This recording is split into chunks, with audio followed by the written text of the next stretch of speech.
আশা করি তোমরা সবাই ভালো আছো। আমিও আল্লাহর রহমতে ভালো আছি। আজকে তোমাদের পড়ার বিষয় হচ্ছে শেয়ার মূলধন ও শেয়ার। শেয়ার মূলধন ও শেয়ার।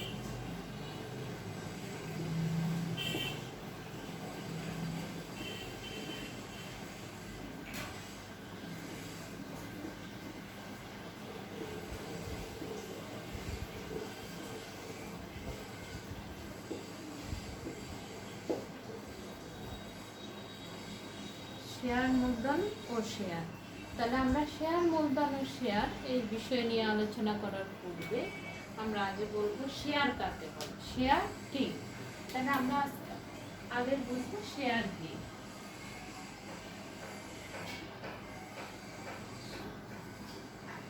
শেয়ার কি?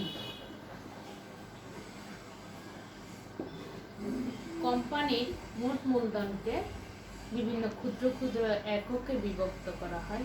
এদের প্রত্যেকটি এককে এক একটি শেয়ার বলা হয়। একটি কোম্পানি গঠন করতে হলে প্রাথমিক অবস্থা তার মূলধনের প্রয়োজন হয়ে থাকে। মূলধন ব্যতীত একটি কোম্পানি গঠন করা যায় না। তাহলে এই কোম্পানি গঠন করতে হলে কোম্পানিকে অবশ্যই মূলধন সংগ্রহের জন্য শেয়ার বিক্রয় করতে হবে। তাহলে কোম্পানির মোট মূলধনকে বিভিন্ন ক্ষুদ্র ক্ষুদ্র এককে বিভক্ত করা হয়। এদের প্রত্যেকটি এককে এক একটি শেয়ার বলা হয়ে থাকে। তাহলে আজকে আমরা শেয়ার কাকে বলে, শেয়ার কি সেটা বুঝছি। কারণ কোম্পানির মোট মূলধনকে বিভিন্ন ক্ষুদ্র ক্ষুদ্র এককে বিভক্ত করা হয়। এদের প্রত্যেকটি এককে এক একটি শেয়ার বলা হয়ে থাকে। তাহলে আমরা এবার আসতেছি শেয়ার মূলধন। শেয়ার মূলধন কি?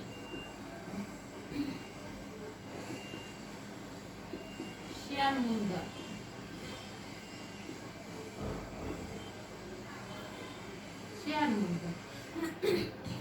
কোম্পানির শেয়ার বিক্রয় বাবদ যে অর্থ সংগ্রহ করা হয়ে থাকে তাকে শেয়ার মূলধন বলা হয়।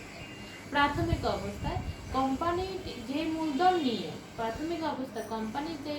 নিয়ে ব্যবসাটি গঠন শুরু করে বা কোম্পানি গঠন শুরু করে, সেটি হচ্ছে কোম্পানির মূলধন। আর এই মূলধন সংগ্রহ করা হয়ে থাকে দীর্ঘমেয়াদী, স্বল্প মেয়াদী বিভিন্ন উৎস থেকে মূলধন সংগ্রহ করে থাকে। আর শেয়ার বিক্রয় বাবদ কোম্পানি কি করে থাকে? মূলধন সংগ্রহ করে থাকে। তাহলে শেয়ার বিক্রয়ের অর্থ কোম্পানির মূলধন, এবং প্রাথমিক অবস্থায় যে মূলধন নিয়ে প্রবর্তকদের সংগৃহীত অর্থ কিন্তু কোম্পানির মূলধন। তাহলে প্রাথমিক অবস্থায় যে অর্থ নিয়ে কোম্পানি গঠন শুরু করে থাকে সেটি হচ্ছে কোম্পানির মূলধন। আবার হচ্ছে শেয়ার বিক্রয় বাবদ যে অর্থ সংগ্রহ করা হয়ে থাকে সেটি হচ্ছে কোম্পানির মূলধন। প্রাথমিকভাবে প্রবর্তকরা ন্যূনতম মূলধন সংগ্রহের উদ্দেশ্যে শেয়ার বিক্রয় করে থাকে। আর সেটাও কোম্পানি বিবরণপত্র ইস্যুর মাধ্যমে শেয়ার বিক্রয় আহ্বান জানিয়ে কোম্পানি জনসাধারণের কাছ থেকে যে অর্থ সংগ্রহ করে থাকে সেটিও কোম্পানির মূলধন। তাহলে আমরা বলে থাকি শেয়ার মূলধনটা বলে, সেটি হচ্ছে মূলধন। কিন্তু আজকে আমাদের পড়ার বিষয় হচ্ছে শেয়ার মূলধন কাকে বলে। শেয়ার বিক্রয় বাবদ যে অর্থ সংগ্রহ করা হয়ে থাকে সেটি হচ্ছে শেয়ার মূলধন। শেয়ার বিক্রয় বাবদ যে অর্থ সংগ্রহ করা হয়ে থাকে সেটি হচ্ছে শেয়ার মূলধন। তাহলে আমরা পরবর্তী প্রশ্নে চলে আসি শেয়ার মূলধন ও তহবিল সংগ্রহের উৎস। শেয়ার মূলধন ও তহবিল সংগ্রহের উৎস।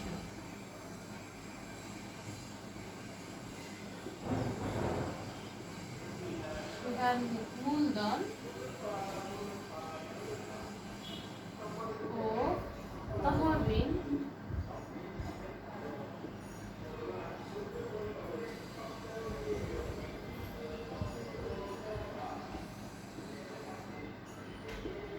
শেয়ার মূলধন ও তহবিল সংগ্রহের উৎস।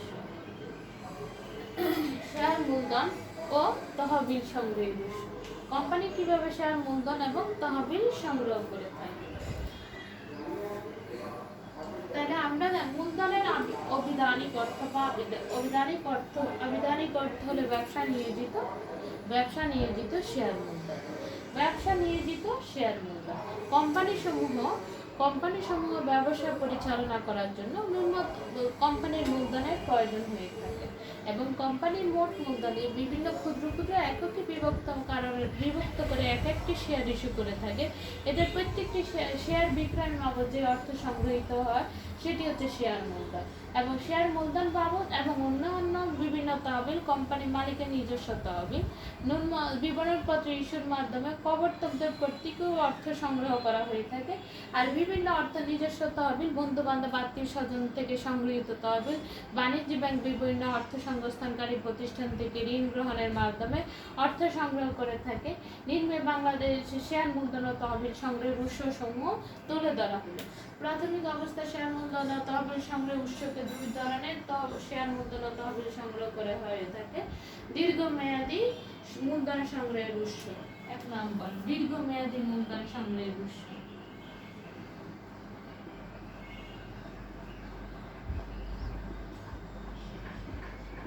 দীর্ঘমেয়াদী মূলধন সংগ্রহের উৎস।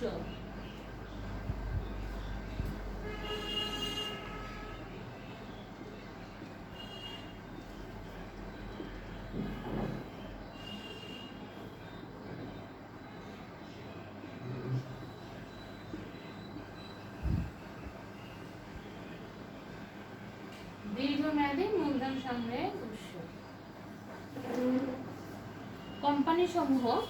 কোম্পানিসমূহ ব্যবসা পরিচালনা করার জন্য সর্বনিম্ন 5 বছর এবং তার অধিক সময়ের জন্য যে মূলধন সংগ্রহ করে থাকে, কোম্পানি পরিচালনার জন্য যে মূলধন সংগ্রহ করে থাকে তাহা হচ্ছে দীর্ঘমেয়াদী অর্থ সংগ্রহের উৎস। দীর্ঘমেয়াদী মূলধন সংগ্রহের উৎস। কোম্পানিসমূহ, আবারও বলছি, কোম্পানিসমূহ তহবিল সংগ্রহের জন্য সর্বনিম্ন 5 বছর এবং সর্বোচ্চ তার অধিক সময়ের জন্য যে অর্থ সংগ্রহ করে থাকে বা বিভিন্ন অর্থ সংস্থানকারী প্রতিষ্ঠান বা মালিক যে সকল শেয়ার বিক্রয় বাবদ যে অর্থ সংগ্রহ করে সেটি হচ্ছে কোম্পানির দীর্ঘমেয়াদী অর্থ সংগ্রহের উৎস। 1 নম্বর পয়েন্ট, 1 নম্বর এটাকে আমরা ক ধরে নিতে পারি। দীর্ঘমেয়াদী অর্থ সংগ্রহের উৎসকে ক ধরে আমরা 1 নম্বর পয়েন্টে চলে আসি। 1 নম্বর পয়েন্ট হচ্ছে শেয়ার বিক্রয়।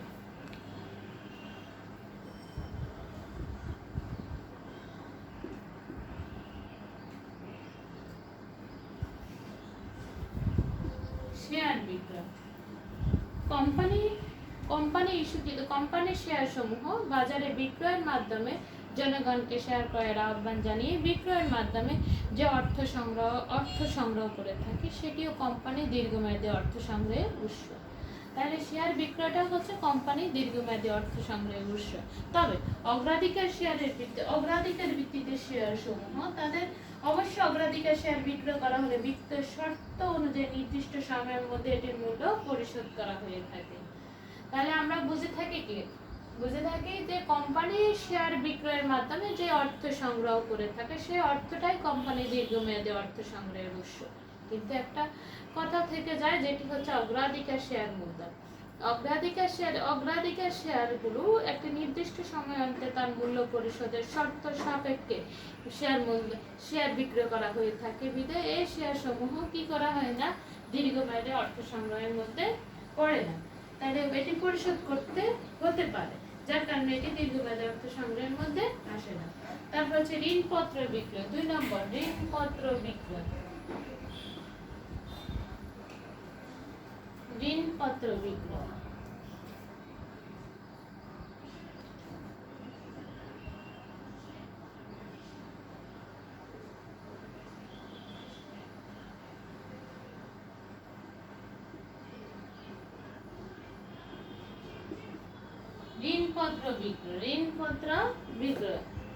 ঋণপত্র বিক্রয়।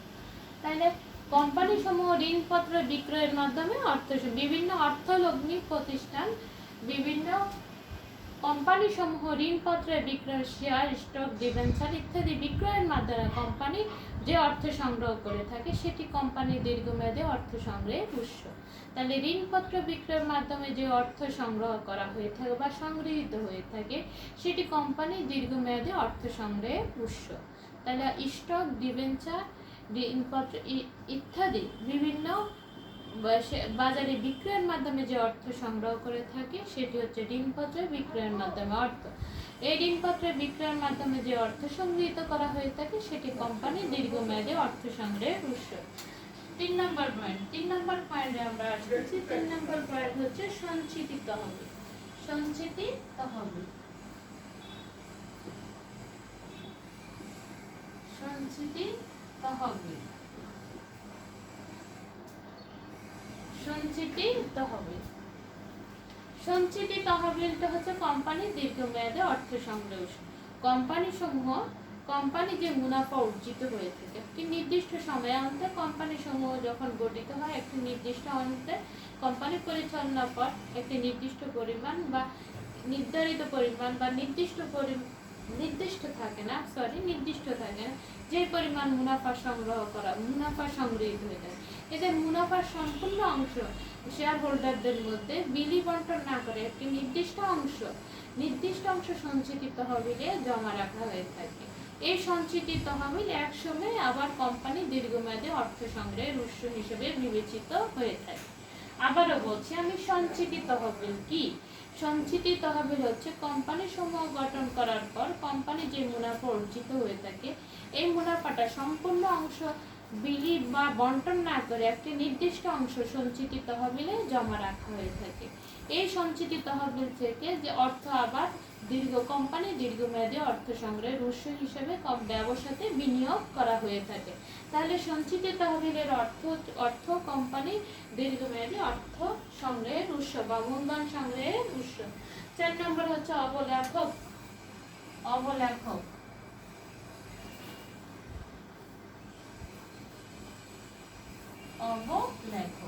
অবলেখক বা আন্ডার রাইটার যাদেরকে আমরা বলে থাকি, তারা কি করে থাকে? কোম্পানির শেয়ার বা ঋণপত্রে বিক্রয়ের দায়িত্ব গ্রহণ করে থাকে। আর এই দায়িত্ব গ্রহণ করার পর তাদের উপর অবশ্যই শেয়ার ও ঋণপত্রে বিক্রয়ের দায়িত্ব বর্তায়। একটি নির্দিষ্ট সময়ান্তে এই অবলেখকরা যদি শেয়ার এবং ঋণপত্রে বিক্রয় করে না দিতে পারে তাহলে তারা কি করে? এই শেয়ার ও ঋণপত্রে নিজেরা ক্রয় করে নিয়ে থাকে। আর এই নিজেরা ক্রয়ের মাধ্যমে যে অর্থ সংগ্রহ করা হয়ে থাকে তাহলে অবলেখকদের কাছ থেকে সংগৃহীত অর্থ হচ্ছে কোম্পানির দীর্ঘমেয়াদী অর্থ সংগ্রহ বা মূলধন সংগ্রহের উৎস। আবারও বলছে অবলেখক আন্ডার রাইটার যারা কি করে থাকে? কোম্পানির শেয়ার ও ঋণপত্রে বিক্রয়ের দায়িত্ব গ্রহণ করে থাকে শর্ত সাপেক্ষে। তাহলে কোম্পানি ঋণপত্র এবং শেয়ার বিক্রয়ের দায়িত্ব গ্রহণ করে থাকে, তাহলে সম্পূর্ণ শেয়ার বা ঋণপত্র তাদের পক্ষে বিক্রয় করা সম্ভব না হলে তাহলে তারা কি করে? ওই শেয়ার বা বাকি শেয়ার বা ঋণপত্র সমূহ তারা ক্রয় করে থাকে। এর মাধ্যমে যে অর্থ কোম্পানিতে যে অর্থ অবলেখকদের মাধ্যমে যে অর্থ কোম্পানিতে সংগ্রহ করা হয়ে থাকে সেটি কোম্পানির দীর্ঘমেয়াদী অর্থ সংগ্রহের উৎস। তাহলে আমরা 5 নম্বর পয়েন্টে চলে আসি। 5 নম্বর পয়েন্ট হচ্ছে কোম্পানি শিল্প ব্যাংক থেকে সংগৃহীত অর্থ কোম্পানি দীর্ঘমেয়াদী অর্থ সংগ্রহের উৎস। তাহলে শিল্প ব্যাংক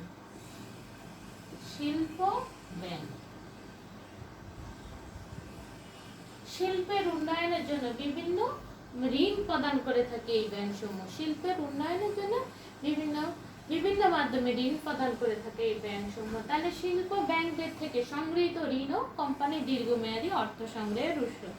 আবার বলছি, শিল্প ব্যাংক শিল্পের উন্নয়ন বা কোম্পানির উন্নয়নের জন্য যে অর্থ সরবরাহ করে থাকে শিল্প ব্যাংক সমূহ। তাহলে শিল্প ব্যাংক থেকে সংগৃহীত ঋণও কোম্পানির দীর্ঘমেয়াদী অর্থ সংগ্রহের উৎস। বন্ধকি বা অন্যান্য ব্যাংক বন্ধকি বা অন্যান্য ব্যাংক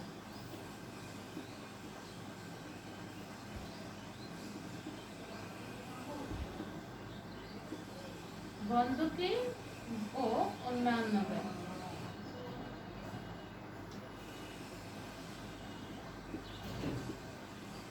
বন্ধকি বা অন্যান্য ব্যাংক। তাহলে বন্ধকি ব্যাংক হচ্ছে জামানত সংগ্রহের মাধ্যমে বা কোনো জামানত সংগ্রহের মাধ্যমে বা ভূমি বন্ধক রেখে বা বিভিন্ন ধরনের মূল্যবান সম্পত্তি বন্ধক রেখে যে ঋণ সংগ্রহ করে থাকে বা যে মূলধন সংগ্রহ করে থাকে, তাহলে বন্ধকি ব্যাংক সমূহ জামানতের বিপক্ষে বা বন্ধক রেখে বা বিভিন্ন মূল্যবান সম্পত্তি বন্ধক রেখে স্থাবর সম্পত্তি বন্ধক রেখে যে ঋণ সংগ্রহ করে থাকে সেটি হচ্ছে দীর্ঘমেয়াদী অর্থ সংগ্রহের বিষয়। তাহলে বন্ধকি ব্যাংক অন্যান্য ব্যাংক সমূহ বন্ধক রেখে যা জামানত সংগ্রহের মাধ্যমে বা বিভিন্ন স্থাবর সম্পত্তি বন্ধক রেখে যে ঋণ সংগ্রহ করে থাকে সেই ঋণটাও কোম্পানি দীর্ঘমেয়াদী অর্থ সংগ্রহের উৎস। তা নন ব্যাংক আর্থিক প্রতিষ্ঠান, নন ব্যাংক আর্থিক প্রতিষ্ঠান, নন ব্যাংক আর্থিক প্রতিষ্ঠান, নন ব্যাংক আর্থিক প্রতিষ্ঠান।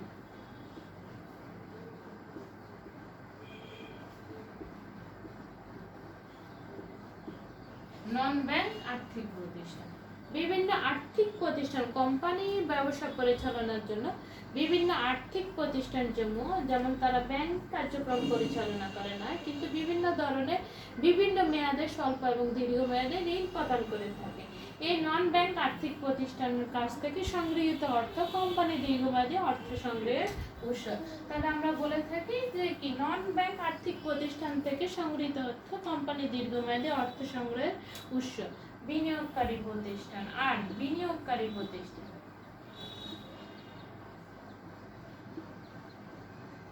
বিনিয়োগকারী প্রতিষ্ঠান,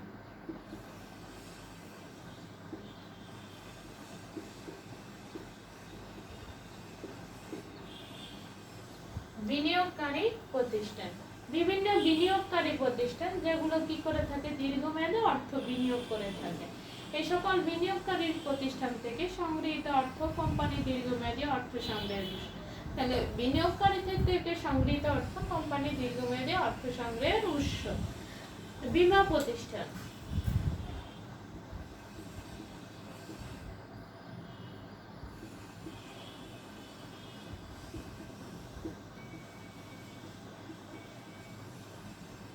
বীমা, বীমা বলতে আমরা বুঝে থাকি যেমন মানুষের জীবন এবং সম্পত্তিকে ঘিরে নানা ধরনের ঝুঁকি এবং অনিশ্চয়তা বিদ্যমান। বীমা প্রতিষ্ঠান বলতে আমরা কাকে বলে থাকি সেটা আগে বলি। মানুষের জীবন ও সম্পত্তি ঘিরে নানা ধরনের ঝুঁকি এবং অনিশ্চয়তা বিদ্যমান থাকে। এই সকল ঝুঁকি এবং অনিশ্চয়তার হাত থেকে মানুষের জীবন ও সম্পত্তিকে রক্ষা করার জন্য এই বীমাকারী প্রতিষ্ঠান গঠিত হয়ে থাকে। তাহলে নির্দিষ্ট প্রিমিয়ামের বিনিময়ে বীমাকারীর নিকট তার জীবন এবং সম্পত্তির ঝুঁকি অর্পণ করা হয়ে থাকে এবং এই নির্দিষ্ট প্রিমিয়ামের বিপক্ষে যদি কোনো ধরনের দুর্ঘটনা সংঘটিত হয়ে থাকে বীমাকারী প্রতিষ্ঠান তার ক্ষতিপূরণ প্রদান করে থাকে। তাহলে এই সকল বীমাকারী প্রতিষ্ঠানের কাছে বিভিন্ন ধরনের অর্থ সংগৃহীত হয়ে থাকে। আর এই সকল বীমাকারী প্রতিষ্ঠান বিভিন্ন উন্নয়নমূলক বা বিভিন্ন প্রতিষ্ঠানে ব্যবসা প্রতিষ্ঠানে তারা অর্থ বিনিয়োগ করে থাকে, মানে ঋণ প্রদান করে থাকে। আর এই বীমাকারীর কাছ থেকে সংগৃহীত অর্থ হচ্ছে কোম্পানির দীর্ঘমেয়াদী অর্থ সংগ্রহের উৎস। তাহলে বীমাকারী প্রতিষ্ঠান থেকে সংগৃহীত অর্থ কোম্পানি দীর্ঘমেয়াদী অর্থ সংগ্রহের উৎস। 10 নম্বর বিদেশি সংস্থা, বিদেশি সংস্থা,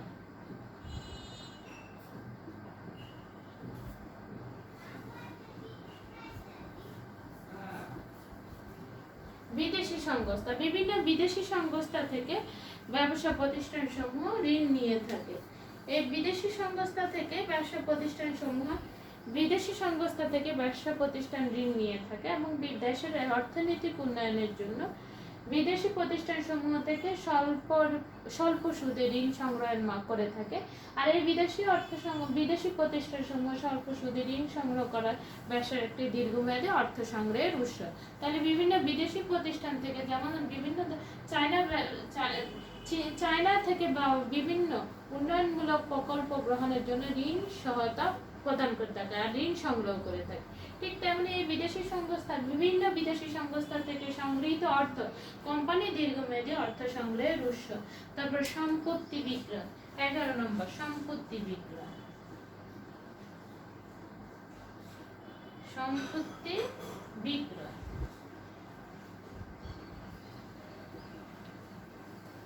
ব্যবসা প্রতিষ্ঠান নিজস্ব সম্পত্তি বিক্রয়ের মাধ্যমে সংগৃহীত অর্থ কোম্পানি দীর্ঘমেয়াদী অর্থ সংগ্রহের উৎস। তাহলে আমরা বলতে পারি যে ব্যবসা প্রতিষ্ঠান তার সম্পত্তি বিক্রয়ের মাধ্যমে যে অর্থ সংগ্রহ করে থাকে সেটাও কোম্পানি দীর্ঘমেয়াদী অর্থ সংগ্রহের উৎস। তাহলে আমরা বলতে পারি দীর্ঘমেয়াদী অর্থ সংগ্রহকারী।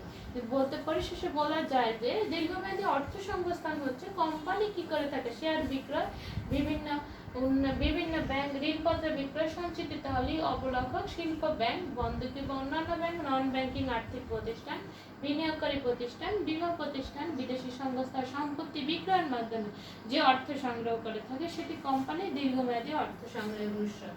তাহলে আমরা খতে চলে যাচ্ছি এখন স্বল্প মেয়াদী অর্থ সংগ্রহের উৎস। খতে আমরা চলে যাচ্ছি স্বল্প মেয়াদী অর্থ সংগ্রহের উৎস। স্বল্প মেয়াদী অর্থ সংগ্রহের উৎস। তাহলে স্বল্প মেয়াদী অর্থ সংগ্রহের উৎস। স্বল্প মেয়াদী কি কি অর্থ সংগ্রহ করা হয়ে থাকে? কোম্পানির ন্যূনতম 1 বছর বা তার কম সময়ের জন্য যে অর্থ সংগ্রহ করা হয়ে থাকে সেটি কোম্পানি স্বল্প মেয়াদী অর্থ সংগ্রহের উৎস। সাধারণত 1 বছর বা তার কম সময়ের জন্য যে অর্থ সংগ্রহ করা হয়ে থাকে কোম্পানি প্রতিষ্ঠান গঠন বা পরিচালনার জন্য যে অর্থ সংগ্রহ করে থাকে সেটি কোম্পানির স্বল্পমেয়াদী অর্থ সংগ্রহের উৎস। তাহলে মালিকের নিজস্ব মালিকের নিজস্ব তহবিল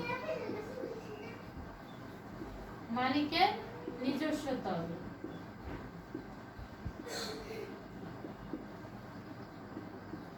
মালিকের নিজস্ব তহবিল। এখানে মালিক তার নিজস্ব তহবিল দীর্ঘমেয়াদী অর্থ বিনিয়োগ করতে পারে আর মালিক তার নিজস্ব তহবিলকে স্বল্প মেয়াদে অর্থ বিনিয়োগ করতে পারে। তাহলে মালিকের নিজস্ব তহবিল মালিক বলতে এখানে পরিচালকগণ তাদের নিজস্ব সংগৃহীত অর্থ কোম্পানিতে বিনিয়োগ করে থাকে আর এই সংগৃহীত অর্থ কোম্পানি স্বল্প মেয়াদী অর্থ সংগ্রহের উৎস হিসেবে বিবেচনা করা হয়ে থাকে। তাহলে মালিকের নিজস্ব তহবিল কোম্পানি। তাহলে কোম্পানিতে মালিক বলতে কোম্পানি পরিচালকদেরকে বুঝিয়ে থাকে আর এই পরিচালকগণ কোম্পানিতে নিজস্ব তার নিজের অর্থ সরবরাহ করতে পারে। এটি কোম্পানি এই অর্থটা মালিকের নিজস্ব তহবিলকে স্বল্প মেয়াদী অর্থ সংগ্রহ হিসেবে বিবেচনা করে থাকে। আত্মীয় ঘনিষ্ঠ জনদের কাছ থেকে সংগৃহীত ঋণ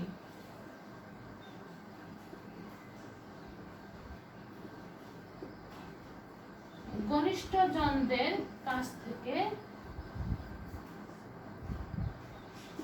থেকে সংগৃহীত ঋণ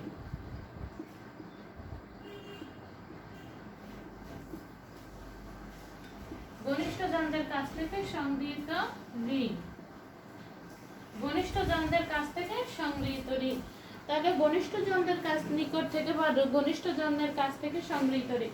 ঘনিষ্ঠ জন বলতে বন্ধু বান্ধব আত্মীয় স্বজন এবং তার ভাই বোন বাবা মা বা চাচা জেঠি বা তার নিকট আত্মীয় স্বজনের কাছ থেকে যে অর্থ সংগ্রহ করা হয়ে থাকে সেই অর্থটা কোম্পানি স্বল্প মেয়াদী অর্থ সংগ্রহ হিসেবে বিবেচনা করা হয়ে থাকে।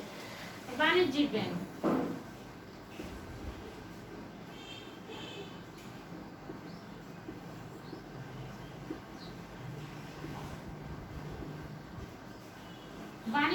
সমূহ দেশের বিভিন্ন অঞ্চল বিভিন্ন গ্রামে গঞ্জে এলাকায় বিভিন্নভাবে বাণিজ্য ব্যাংকের শাখা প্রশাখা বিস্তার থাকে।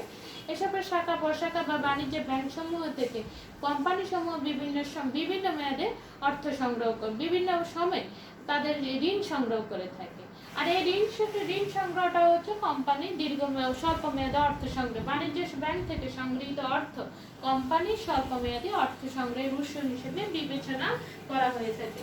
ব্যবসায় ঋণ ব্যবসায়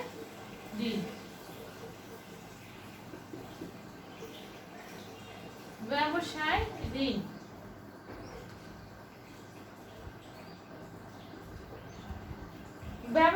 ব্যবসায় বিভিন্ন ধরনের ব্যবসার মাধ্যমে যে ঋণ সংগ্রহ করা হয়ে থাকে সেটি কোম্পানি স্বল্প মেয়াদী অর্থ সংগ্রহের উৎস।